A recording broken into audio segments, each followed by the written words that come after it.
Hey there, friends.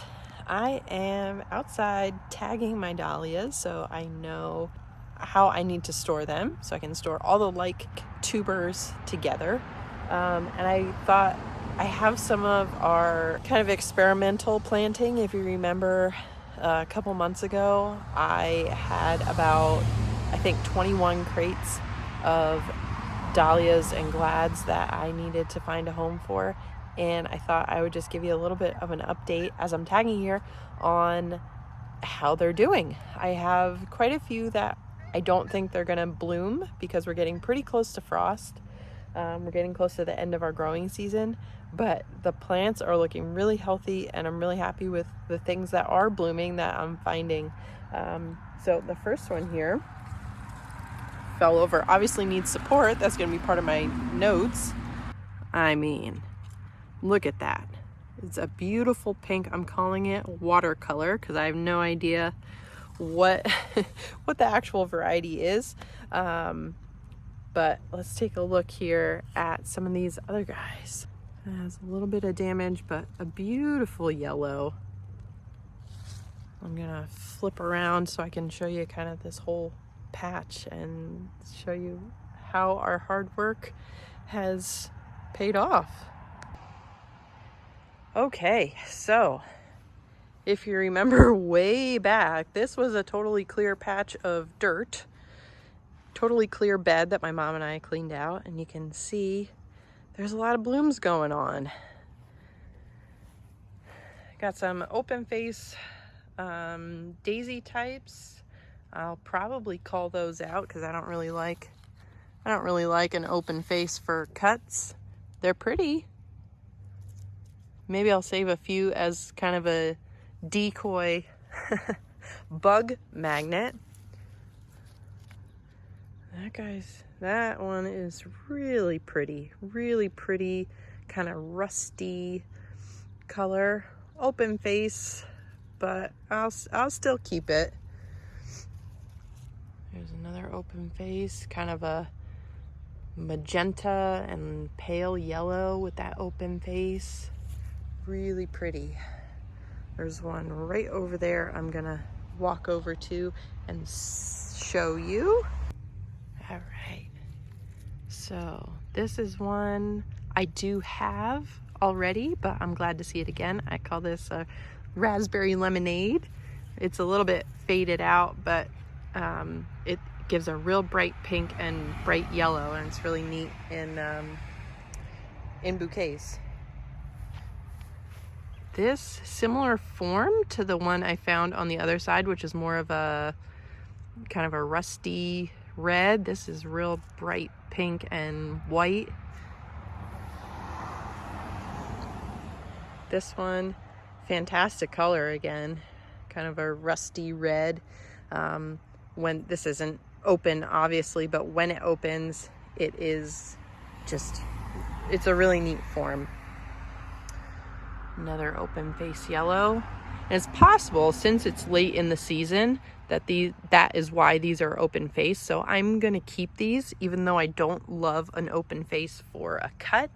It could be just that we're towards the end of the season and dahlias tend to throw an open face at that time as we're getting closer to frost. Like this guy is a good example. So this is not an open face form earlier in the growing season, but we're getting close to frost, so it is now an open face.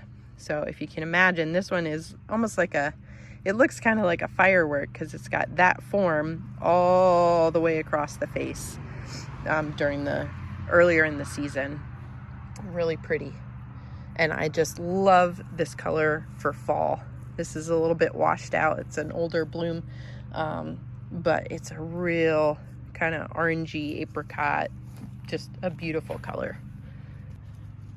Really pretty color on this one. I think that matches one of the first ones I showed you. So I'm gonna tag those together. So part of the fun now is kind of naming these varieties so I can keep track of them. What I'm doing is going through and tagging with my tree tags. I am taking a picture if I have a bloom open, and then I will kind of make a file, just a Word file of all the different varieties. So when I forget in the spring, ooh, I know that name, but what color was that? So I can go through and kind of plan my color palette, my design for my beds. I'll take you through and show you some of the other varieties that I had purchased that are not a mystery to me, and just to show you how they're doing too while I'm at it. So another one of my dahlia experiments, since I ran out of room, was growing in crates. These plants are looking pretty healthy. No blooms yet, but they are starting to bud up, and these were planted really, really late. So we'll see how they end this season. I don't know. It's interesting experiment here. All right, so these are going to be some of my purchased tubers. This is Crazy Legs. Let's see. This really reminds me of like a mum kind of coloration. It's in its variegation. Okay, Daydreamer. I don't know if you remember earlier in the season, this was like a flat yellow color. It has picked up some really nice peachy tones. I'm more of like a water lily form. Needs to be staked, but you know, pretty. One of my favorites this year, which is a new variety for me, is Marn. It is just a beautiful little flower. Pretty strong. I love that those petals go all the way around. This is it's just a workhorse and one of my better performing varieties this year. This is one of my kind of inherited varieties. I call it Pink Speckle. Pretty strong. Really nice form. Sometimes these can get really, really huge. They work really well in bouquets. White Nettie.